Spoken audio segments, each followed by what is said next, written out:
नमस्कार दोस्तों, निधि लोकगीत चैनल में आपका स्वागत है। मैं आज आपको एक बहुत ही प्यारा सा नाच गीत सुनाने जा रही हूँ। पसंद आए तो प्लीज़ मेरे चैनल को लाइक, सब्सक्राइब, शेयर, कमेंट करना ना भूलना। निमिया का पाती गजब निकला गए, हाय दैया जब निम कौड़ी होय।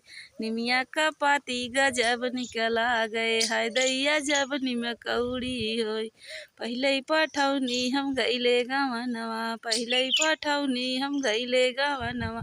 दैले है सासू का गोड़, सासू गोसाई हमयस कैसी सिनहे बहु जोड़ा बेटउई होय।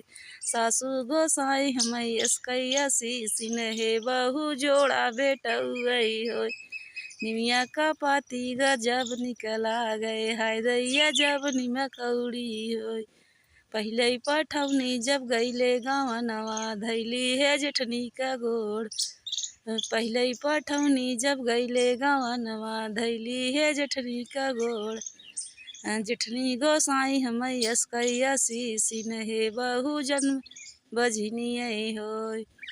जेठनी गोसाई हमयस कैसी सिनहे छोटी जन्मई बजनियई होय।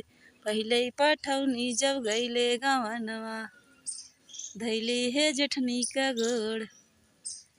निमिया का पाती गजब निकला गई, हाय दैया जब निम कौड़ी होय।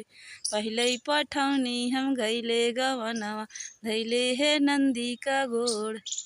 नंदी बढ़ैतिन हमयस कैसी सिनहे भौजी जोड़ा बिटियवई होय। नंदी गोसाई हमयस कैसी सिनहे भाभी जोड़ा बिटियवई होय। निमिया का पाती गजब निकला गई, हाय दैया जब निम कौड़ी होय।